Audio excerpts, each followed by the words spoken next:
안녕하십니까. 문틀란TV입니다. 윤석열 전 총장이 8일 최재형 전 감사원장 부친상 조문을 가 최 전 원장과 조우했습니다. 두 사람 만남에선 조문 의뢰 외에 특별한 얘기는 오간 것이 없었습니다. 조문을 마친 후 윤석열 전 총장은 최 전 감사원장은 존경받는 감사원장이었다. 작고하신 어르신은 6.25 전쟁 때 나라를 지켜 모든 국민들이 존경하는 분이라며 당연히 올 자리에 왔다고 밝혔습니다. 정치적 공감대가 커졌느냐는 질문엔 너무 나간 추측이라며 신중한 반응을 보였습니다. 두 사람이 직접 만난 것은 이날이 처음으로 알려졌습니다. 두 사람은 문재인의 월성원전 조기 폐쇄의 불법과 부당성에 대한 감사를 벌이고 수사를 진행하다가 정권으로부터 압박을 받았다는 공통점이 있습니다. 또한 감사원에서 1년여에 걸쳐 벌인 탈원전 정책에 대한 감사 결과를 검찰이 이어받아 수사를 벌였다는 점에서도 연관성이 있는 두 인물입니다. 두 사람의 만남이 주목을 끄는 것은 윤석열 전 총장뿐만 아니라 최 전 원장도 범야권의 차기 대선 후보로 거론되고 있다는 사실 때문입니다. 두 사람 관계는 한 가지로 설명할 수 없는 다면적인 관계입니다. 플랜 A, 플랜 B 관계, 즉 윤석열의 대선 출마에 문제가 발생할 경우 최재형 전 원장이 그 자리를 대신 채울 수 있을 것이라는, 즉 대체제 관계라는 분석이 적지 않이 있습니다. 이 얘기는 두 사람 관계가 보완적 관계라기보다 잠재적 경쟁자 관계라는 의미를 담고 있습니다.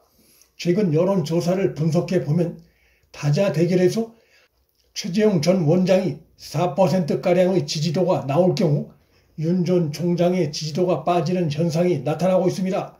윤 전 총장 지지도가 빠지면서 최재형 전 원장이나 홍준표 등의 지지도가 다소 상승하는 현상이 최근 일부 여론조사에서 나타나고 있습니다. 최근 윤석열 전 총장의 지지도 빠짐 현상은 윤 전 총장 처가 리스크와 최재형이란 새로운 인물의 등장이 복합적으로 작용한 결과로 보입니다. 다자 대결에서 윤석열의 지지도가 하락할 경우에도 이재명의 지지도가 여전히 20%대에 머물고 있는 점이 그런 분석을 낳게 합니다. 양자 대결에서도 비슷한 양상이 나타납니다.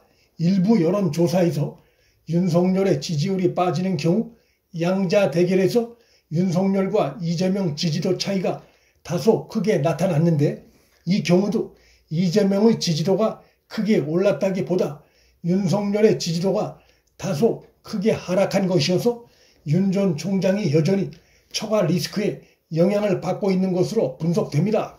이런 현상이 최재형의 등장과 함께 맞물려 나타나고 있다는 점에서 윤 전 총장의 지지도 변화가 최 전 원장 등장과 관련이 있다는 분석이 가능합니다.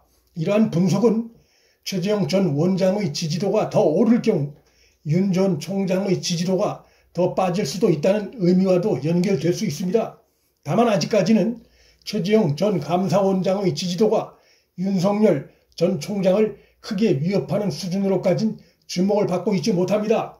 만일 윤석열 전 총장의 지지도와 최재형 전 감사원장의 지지도 격차가 현 상태에서 크게 변화하지 않을 경우 윤석열과 최재형 두 사람의 관계는 대체제가 아닌 상호 보완제 관계가 될 수 있습니다.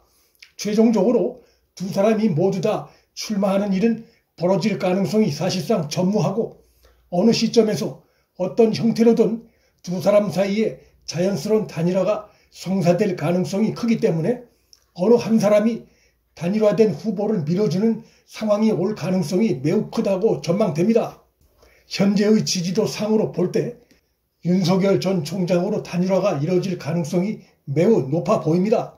다만 지속적으로 여권 진영에 의해 제기되고 있는 처가 관련 이러저러한 의혹들에 대해 어떻게 효과적으로 방어하느냐, 또 이 문제를 유권자인 국민들이 어떻게 바라보느냐의 문제는 남아 있습니다.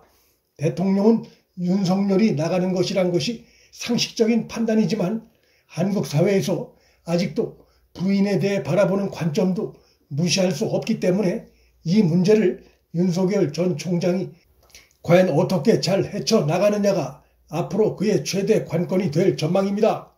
이 문제만 뚫고 나간다면 현재의 높은 정권 교체의 여론을 감안할 때 야권에서 윤석열이 차기 대권에 도달할 가능성이 매우 큰 상황입니다. 최재형 전 감사원장의 경우 친박근혜 강성 지지층으로부터 아무런 거부감이 없기 때문에 윤석열 전 총장이 부족할 수 있는 그 부분을 채워주는 역할을 할 가능성이 있습니다. 최 전 원장 지지층이나 윤 전 총장 지지층이나 다 정권 교체를 간절히 바라는 범야권 유권자들이어서 최후의 가능성이 높은 후보에 표심을 몰아줄 가능성이 충분히 있습니다. 현재 범야권 대선 예비 후보들 중에서 아직 마음을 못 정하고 있는 친박근혜 강성 유권자의 마음을 가장 잘 사로잡을 수 있는 후보는 아무런 거부감 요소가 드러난 게 없는 최재형 전 원장이라 볼 수 있습니다. 따라서 이러한 두 사람 사이의 연대와 협력 시나리오는 충분히 현실성이 있는 것이라 볼 수 있습니다. 물론 반대로 윤석열이 처가 리스크로 인한 타격이 너무 클 경우 최재형 전 감사원장이 유력하게 뜨는 상황이 초래될 수도 있습니다. 최 전 원장의 경우는 미담이 널리 알려져 있고 구설수가 따로 거론되는 것이 없어 그가 범야권 대선 후보가 된다고 해서 문재인 정권에 또 그 후보들에 특별히 유리할 것도 없습니다. 그러나 현재까지 진행된 후보들의 선거운동 준비 과정이나 대선까지 남은 선거 일정, 무엇보다 정치권에서도 먹힐 수 있는 언변과 정무 감각, 살아있는 권력과 맞서 싸운 투쟁력 등을 종합적으로 감안해 유권자들이 한 사람을 현실적으로 판단해 선택할 것으로 예상됩니다. 여권의 유력 대선 후보로 거론되는 이재명의 경우 본인의 범죄 전과 문제와 그 가족의 도덕성 문제도 대선 본선에 들어가면 그 심각성이 본격화되게 돼 있습니다. 결국 누가 문재인 정권의 연장을 맡고 또 지금 차기 대선에 나선 여권의 문재인 후예들에 의한 문재인 시즌2를 맡고 무능한 좌파 포퓰리즘 세력에 의해 지난 5년간 곳곳이 뒤틀린 나라 질서를 바로잡고 정권 교체 후에 문재인 정권 세력의 적폐를 과감하게 청산하는데 누가 적합한 후보인가를 보고 판단할 것입니다. 짧으면 향후 한 달, 길면 2달 내에 범야권의 유권자들의 판단이 정리될 것으로 예상됩니다.